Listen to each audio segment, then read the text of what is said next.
नमस्कार मित्रांनो, आज माझ्यासाठी खूप आनंदाचा दिवस आहे। आपल्या यूट्यूब परिवाराने 500 सबस्क्रायबर पूर्ण केले आहेत। माझ्यावर विश्वास ठेवणाऱ्या आणि माझ्या प्रत्येक कथेला प्रेम देणाऱ्या प्रत्येकाचे मनापासून आभार। ही फक्त सुरुवात आहे, पुढेही मी तुमच्यासाठी अशाच सुंदर, भावनिक आणि सस्पेन्सने भरलेल्या कथा घेऊन येत राहील। तुमचं प्रेम आणि तुमची साथ अशीच कायम माझ्यासोबत असू द्या। चला आता पुढचं लक्ष्य आहे आपलं 1000 सबस्क्रायबरचं। धन्यवाद। जय श्री स्वामी समर्थ। अशीच तुमची साथ आणि तुमचं प्रेम माझ्यासोबत असू द्या। तर यासोबत आपण एका नवीन कथेला सुरुवात करणार आहोत आजपासून। कथेचं नाव आहे तुझ्याशिवाय जगणं अशक्य, भाग 1। मुंबईच्या गजबजलेल्या शहरात राहणारी सान्वी आणि अद्वैत दोघांची पहिली भेट एका पुस्तकाच्या दुकानात झाली। सान्वीच्या हातातून पुस्तक खाली पडलं। अद्वैतने ते उचलून तिच्या हातात दिलं। हे तुमचं, सान्वी हसत म्हणाली। थँक्यू। त्या एका हसण्यात अद्वैत हरून गेला। पुढचे काही दिवस योगायोगाने त्यांची पुन्हा भेट होत राहिली। हळूहळू मैत्री झाली। मैत्रीचं रूपांतर प्रेमात झालं। एका संध्याकाळी समुद्र किनारी बसून अद्वैत म्हणाला, सान्वी, तुझ्याशिवाय माझा प्रत्येक दिवस अपूर्ण वाटतो। सान्वी त्याच्या खांद्यावर डोकं ठेवत म्हणाली, आणि तुझ्याशिवाय जगणंच अशक्य वाटतं। दोघांनी एकमेकांचा हात घट्ट धरला। अद्वैत हसत म्हणाला, एक वचन देशील? काय? काही झालं तरी आपण एकमेकांचा हात कधी सोडायचा नाही। सान्वीने त्याचा हात अजून घट्ट पकडला। वचन।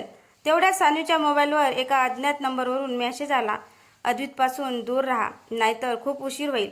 सान्वीचा चेहरा फिकट पडला। अद्वैतने विचारलं, काय झालं? सान्वीने लगेच मोबाईल लपवला।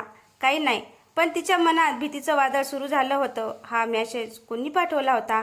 आणि अद्वैतच्या भूतकाळात असं कोणतं रहस्य दडलं होतं ज्यामुळे त्याच्या प्रेमावर संकट येणार होतं? त्या रात्री सान्वीला झोपच लागली नाही। तो अज्ञात मेसेज पुन्हा पुन्हा तिच्या डोळ्यासमोर येत होता। सकाळी अद्वैतचा फोन आला। गुड मॉर्निंग माझ्या राणी। सान्वीने हसण्याचा प्रयत्न केला। Good morning. आज संध्याकाळी भेटूया, तुझ्यासाठी एक सरप्राईज आहे। हो येते। पण तिच्या आवाजातला ताण अद्वैतच्या लक्षात आला। सगळं ठीक आहे ना? हो, फक्त थोडा थकवा आहे, तिने खोटं सांगितलं। संध्याकाळी दोघे त्यांच्या आवडत्या कॅफेमध्ये भेटले। अद्वैतने तिच्यासमोर एक छोटासा गिफ्ट बॉक्स ठेवला। उघड। सान्वीने बॉक्स उघडला। आत एक सुंदर चांदीचं पेंडल होतं। त्यावर 2 अक्षर कोरलेली होती, AS। सान्वीच्या डोळ्यात आनंदाचे अश्रू आले। हे खूप सुंदर आहे। अद्वैतने स्वतः तिच्या गळ्यात घातलं। हे फक्त पेंडल नाही, माझ्या प्रेमाची खूण आहे। सान्वीने त्याला घट्ट मिठी मारली। I love you too. दोघे त्या क्षणात हरवले होते। पण कॅफेच्या बाहेर उभी असलेली एक मुलगी रागाने त्यांच्याकडे पाहत होती। तिने मोबाईलवर त्यांचा फोटो काढला आणि लगेच सान्वीच्या फोनवर एक फोटो पाठवला। फोटोसोबत फक्त एक मेसेज होता, हा मुलगा फक्त तुझाच नाही, कधी काळी माझाही होता। सान्वीच्या हातातून फोन खाली पडला। तिने घाबरून बाहेर पाहिलं, पण ती मुलगी तिथून निघून गेली होती। अद्वैतने विचारलं, सान्वी, काय झालं? सान्वीच्या मनात हजारो प्रश्न होते। ती मुलगी कोण होती आणि अद्वैतने तिच्यापासून कोणतं सत्य लपवलं होतं? कॅफेमधून बाहेर पडल्यावर सान्वी पूर्ण वेळ शांत होती। अद्वैतने तिचा हात हातात घेतला। सान्वी, तू काहीतरी लपवतेस। ती काही क्षण त्याच्याकडे पाहत राहिली। मग तिने मोबाईल त्याच्यासमोर ठेवला। हा फोटो बघ आणि आता मला खरं सांग। अद्वैतने फोटो पाहिला। त्याच्या चेहऱ्याचा रंग बदलला। ही कोण आहे? ही सान्वीने थेट विचारलं। अद्वैतने दीर्घ श्वास घेतला। ही रिया आहे, माझी कॉलेजमधली मैत्रीण। फक्त मैत्रीण? अद्वैत काही क्षण शांत राहिला। नाही, एकेकाळी आम्ही एकमेकावर प्रेम करत होतो। हे ऐकता सान्वीच्या डोळ्यात अश्रू आले। मग तू मला हे आधी का सांगितलं नाहीस? अद्वैत शांतपणे म्हणाला, कारण ते नातं खूप आधी संपलं होतं। मला वाटलं भूतकाळामुळे आपल्या वर्तमानावर परिणाम व्हायला नको।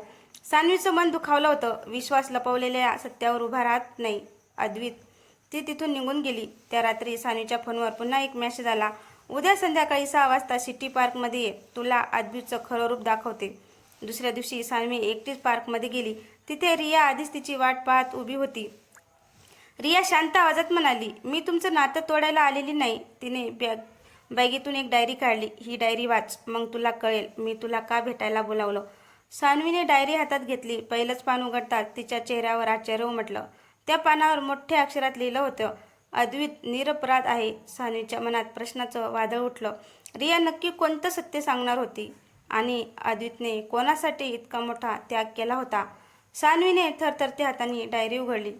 पहिल्या काही पानावर रियाने तिच्या आणि अद्भुतच्या आठवणी लिहिल्या होत्या, पण पुढचं पान वाचता सान्वीच्या डोळ्यात पाणी आलं. अद्वैतने मला कधीच धोका दिला नाही, मीच त्याला सोडलं. सान्वीने आश्चर्याने रियाकडे पाहिलं. मग तू मला हे सगळं का सांगते आहेस? रिया हळू आवाजात म्हणाली, कारण माझ्या एका चुकीमुळे अद्वैतला आजही लोक दोष देतात. ती पुढे बोलू लागली, कॉलेज संपल्यावर मला परदेशात नोकरीची संधी मिळाली. मला करिअर निवडायचं होतं, प्रेम नाही. म्हणून मीच अद्वैतशी नातं संपवलं. सान्वी शांतपणे ऐकत होती. पण जाताना मी त्याला एक वचन दिलं होतं. कसलं वचन? की तो आयुष्यात पुन्हा प्रेमात पडला तर मी कधीच त्यांच्या आयुष्यात परत येणार नाही. सान्वीने विचारलं, मग आता का आलीस? रियाच्या डोळ्यात अश्रू आले. कारण कोणीतरी माझ्या नावाचा वापर करून तुमच्यात गैरसमज निर्माण करत आहे. काय? हो, ते मॅसेज मी पाठवले नाहीत. हे ऐकून सान्वीच्या पायाखालची जमीन सरकली. म्हणजे हे सगळं कोण करते? तेवढ्यात रियाच्या मोबाईलवर एक व्हिडिओ आला. तिने तो सान्वीला दाखवला. व्हिडिओमध्ये अद्वैत ऑफिसमधून बाहेर पडत होता आणि एक अनोळखी माणूस त्याचा पाठलाग करत होता. व्हिडिओ संपताच स्क्रीनवर एक मेसेज दिसला. आता पुढचा नंबर अद्वैतचा आहे. सान्वीच्या हातातून मोबाईल खाली पडला. ते एक क्षणही न थांबता अद्वैतला फोन करू लागली. पण अद्वैतचा फोन बंद येत होता. त्याचवेळी अद्वैतच्या ऑफिसमधून फोन आला. मॅडम सर आज ऑफिसमधून निघाले पण अजून घरी पोहोचले नाहीत.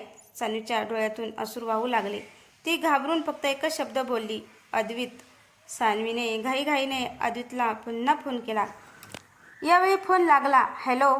अद्वैतचा आवाज ऐकता तिच्या डोळ्यातून अश्रू वाहू लागले. अद्वैत, तू ठीक आहेस ना? तो हसत म्हणाला, अगं काय झालं? एवढी घाबरली का? मला आत्ता भेट. मला खूप महत्त्वाचं बोलायचं आहे. ठीक आहे, आपल्या नेहमीच्या समुद्रकिनारी आहे. संध्याकाळी दोघे समुद्रकिनारी भेटले.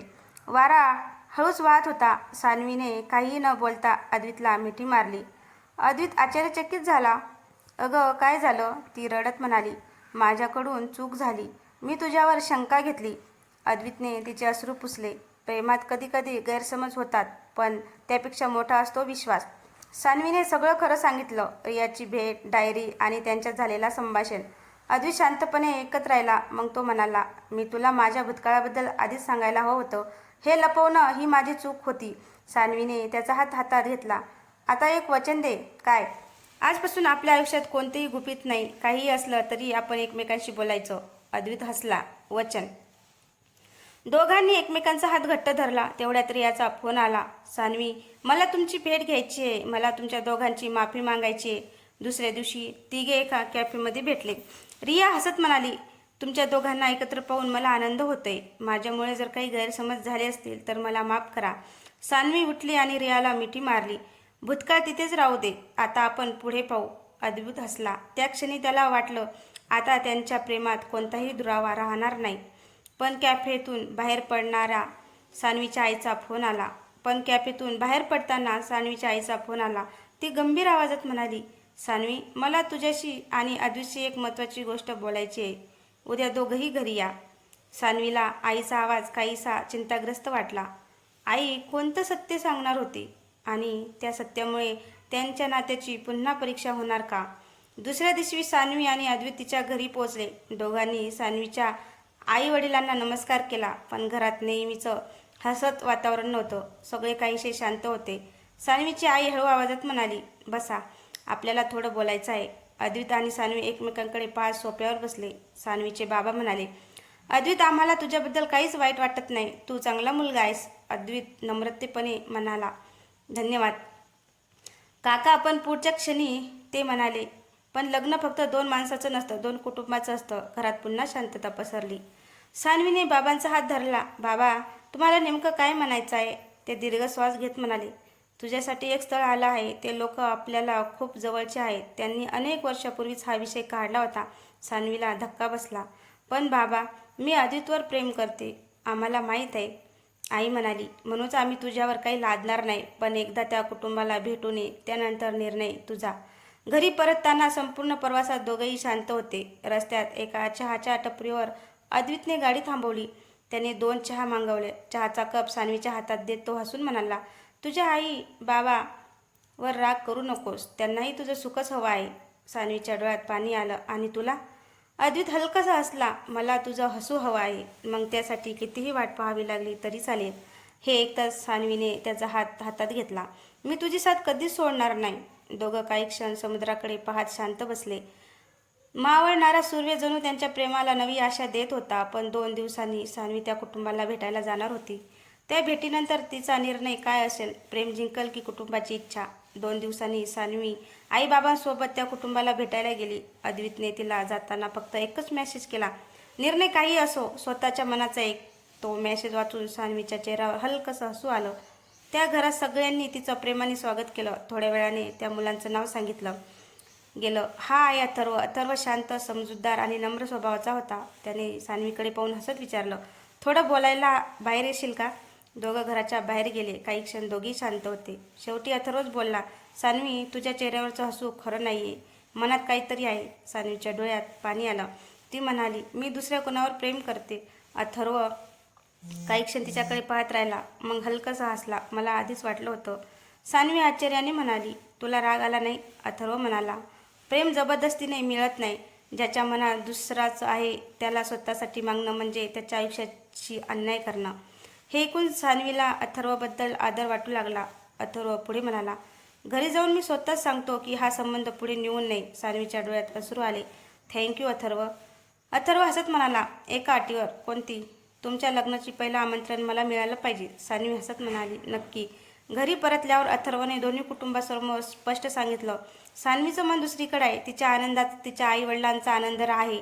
कृपया तिच्यावर कोणताही दबाव आणू नका. सान्वीचे बाबा काही क्षण शांत राहिले. त्यांनी मुलीकडे पाहिले. तिच्या डोळ्यात अद्वितसाठीच खरं प्रेम स्पष्ट दिसत होतं. त्या रात्री सान्वीच्या बाबांनी तिला हाक मारली. ते हसत म्हणाले, उद्या अद्वितला घरी घेऊन ये. आम्हालाही आमच्या होणाऱ्या जावयाशी मनमोकळं बोलायचं आहे. हे ऐकताच सान्वीच्या चेहऱ्यावर अनेक दिवसांनी खरं हास्य उमटलं. तिने लगेच अद्वितला फोन लावला. अद्वित, बाबा तुला उद्या घरी बोलवत आहे. फोनच्या दुसऱ्या बाजूला काही क्षण